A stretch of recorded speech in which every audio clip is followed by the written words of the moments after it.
Hello, I'm Allyson Carter. I'm the Senior Acquiring Editor at the University of Arizona Press. The University of Arizona Press has been publishing outstanding titles in archaeology for over 60 years, and we offer a diverse selection of scholarly books and series that focus on cultures across the Americas, history of the field, and current issues and theory.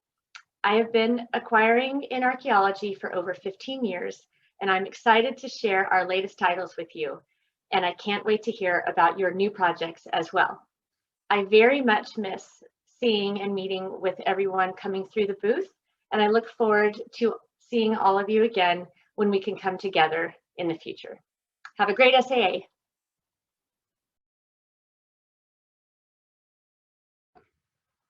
Oh, hello, I didn't see you there. My name is Sam Dewey, and I'm an assistant professor in anthropology at the University of Oklahoma. Today, I want to talk to you about my book, Table Worlds, An Archaeological History of Being and Becoming in the Pueblo Southwest. This book tells the history of the Tewa Pueblo people.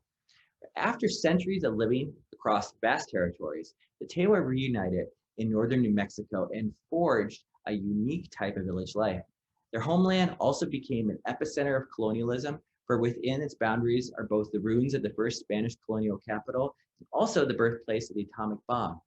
Yet through this dramatic history of change, the Tewa have endured and today maintain deep connections with their villages and homeland.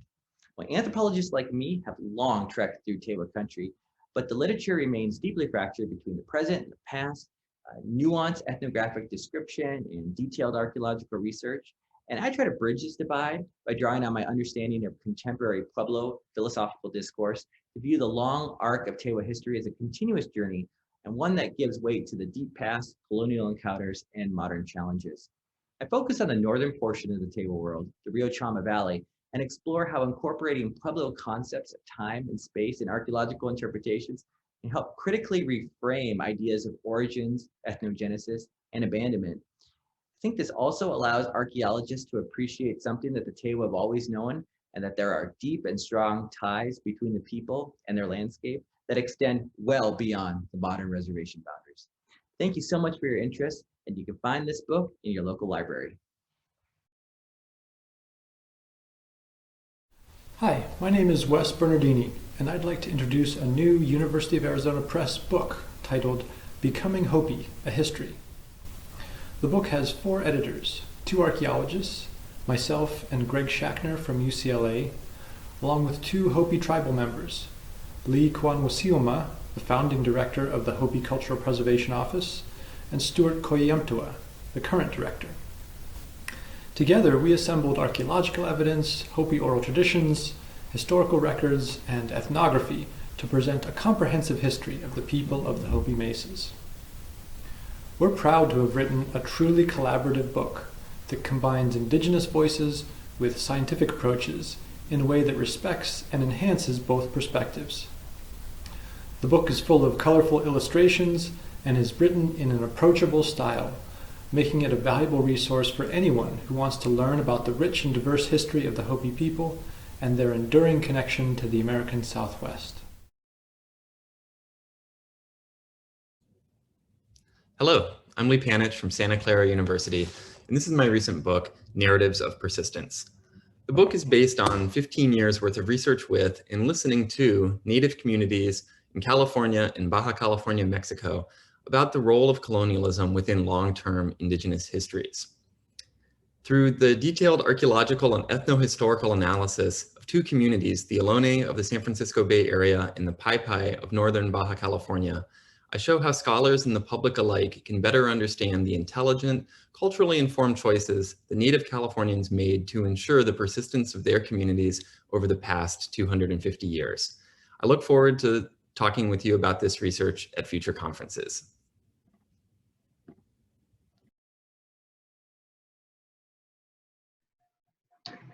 Hi, my name is Michael Mathewitz, and I'm here to promote a edited volume that my colleague Andrew Turner and I have co-edited for the University of Arizona Press. The volume is entitled Flower Worlds, Religion, Aesthetics, and Ideology in Mesoamerica and the American Southwest, and it is due out in spring of 2021. And in the volume, we address the subject of flower worlds, which are shared tenets of a floral, solar, spiritual domain that's widely shared among indigenous cultures in Mesoamerica and the American Southwest. Earlier in Mesoamerica and later in the Southwest. And so this volume has its origin in a SAA symposium and subsequent Amarin Foundation seminar in 2019. And we've brought together a number of scholars from across these regions that have individually addressed the subject of flower worlds, its historical manifestations, its transmission, its nature, and so forth. And so it's the first volume that gives a sort of a comprehensive current view assessment of this study. And so the volume begins with a historical analysis of flower worlds, sort of a synthesis and critique. And the first section beyond that is divided into current conceptualizations of flower worlds as a lived experience among indigenous societies in the Southwest and Mesoamerica, in a few case studies, including the Huichol, Yoeme, Hopi, and the Nawa of the Huastec region of Veracruz.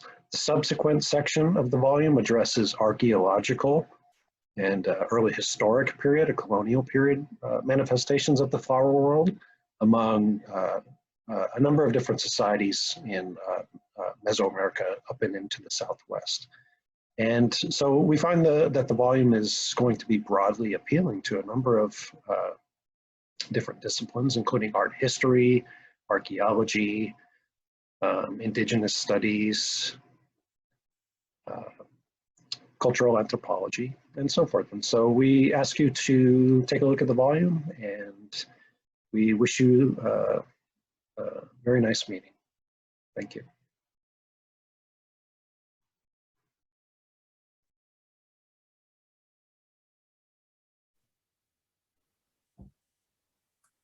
Good morning. My name is Christine Boley. I'm an associate professor at the University of Hawaii at Manoa.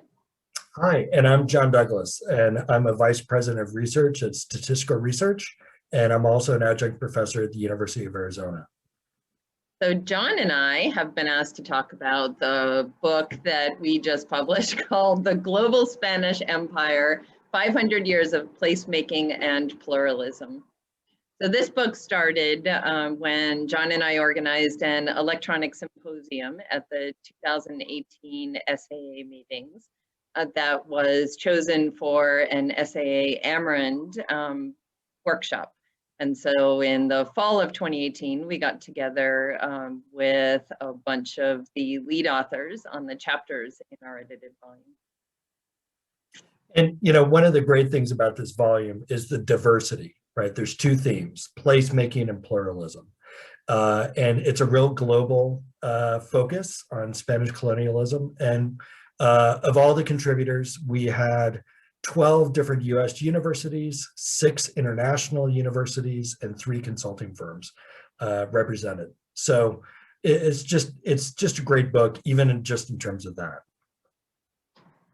In terms of the diversity of case studies, not only are a number of regions represented that aren't usually included in edited volumes about the archaeology of Spanish colonialism, but we also see tremendous diversity and variability in the interactions between indigenous peoples and the colonists, and diversity in material responses to both the opportunities and challenges posed by Spanish colonialism within the material culture of those indigenous communities. So we hope you enjoy the book. Make sure to pick up a copy of The Global Spanish Empire. Thanks very much. Take care. I don't know how to stop it. How do you stop it? Oh. Hi, my name is Parker Van Valkenburg, and I'm author of Alluvium and Empire, The Archaeology of Colonial Resettlement and Indigenous Persistence on Peru's North Coast. This book is based on a long-term collaborative research project studying indigenous peoples' experiences of colonialism in the Zanja Valley in Peru's North Coast region. Here, like in so many other parts of the Andes, Spanish administrators forcibly resettled native people into planned towns called traducciones in the late 16th century. But unlike in many other regions, these towns proved remarkably unstable, and they were abandoned and resettled many times over the course of subsequent centuries. In the book, I try to understand both why this happened and also what it meant for indigenous communities. In the process, I draw on archaeological survey and excavations to describe indigenous modes of settlement before and after the Spanish invasion, interpret a series of court cases in which indigenous litigants asserted their rights to resettle themselves, and consider what these stories may suggest about empire and indigeneity beyond Peru. I'm sorry that we're not able to meet in person this year, but I look forward to the next chance that we have to get together and wish you health, hope, and peace until that point. Hello, my name is Don Fowler, and I'm the co-author with Nancy Parizo of a new book from the University of Arizona Press called A Marriage Out West.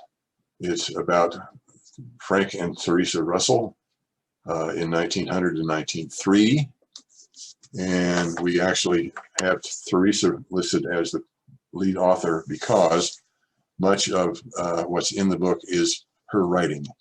Her journal for their trip across northern Arizona in 1900, and then material about their trip in 1901 to 1902, all the way across Arizona, zigzagging back across Arizona in a wagon and with mules.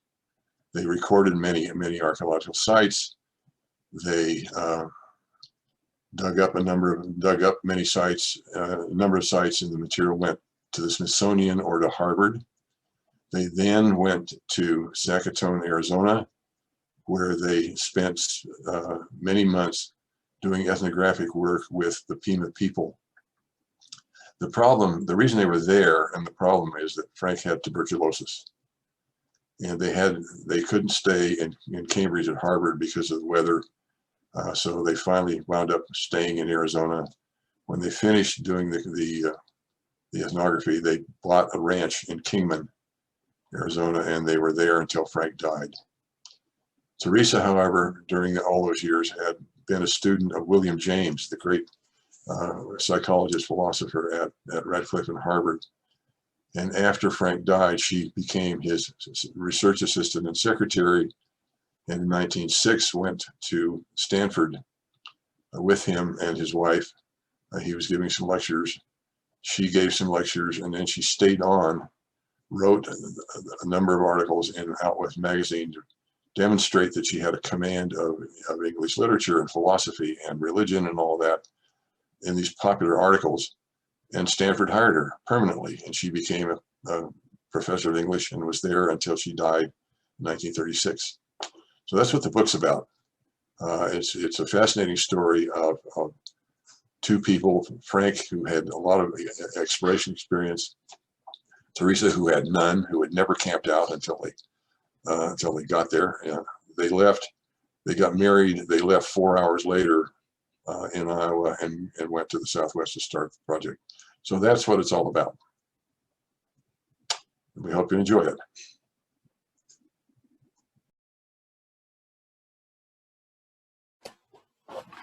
Greetings, I'm Bradley Enser, and I recently published Oysters in the Land of Cacao, my most delicious title yet. Oysters synthesizes years of project data from coastal sites along the Gulf Coast of Tabasco, Mexico.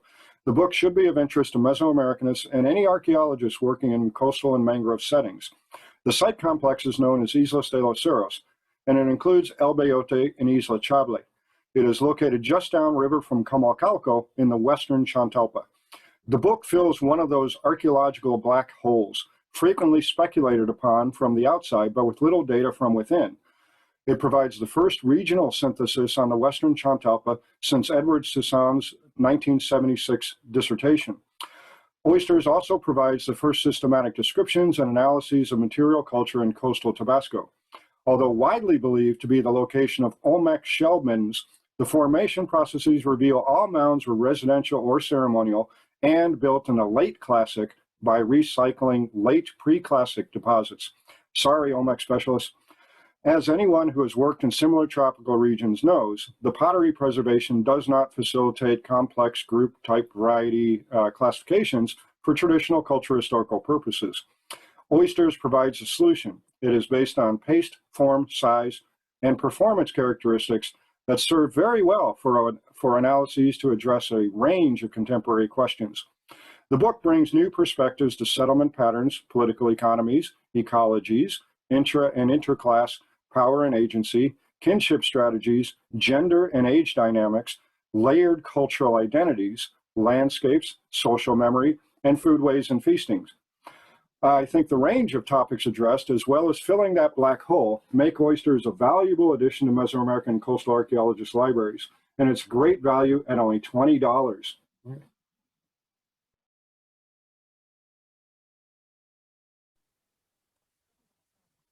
My name is John Gust. And my name is Jennifer Matthews. And we're the authors of Sugarcane and Rum, published by the University of Arizona Press. This book tells the surprising story of sugarcane and rum production in southern Mexico, and we tell it through the lens of Maya laborers who worked under brutal conditions on small haciendas to harvest sugarcane and produce rum. We combine the interviews and historical archives with archaeological evidence to bring the daily lives of Maya workers into focus. They lived a cycle of debt, forced to buy all of their supplies from the company store and take loans from the hacienda owners. And yet, we found that they had a certain autonomy because the owners were so dependent on their labor at harvest time. We also examine how the rise of cantinas and distilled alcohol in the 19th century affected traditional Maya culture. Further, we examine the economies of contemporary Cancun and Mérida and see them as legacies of a rum-influenced local social system of the past. We hope that this bittersweet story has piqued your interest and you'll want to learn more about how rum continues to impact Yucatan and the people who've lived there for millennia.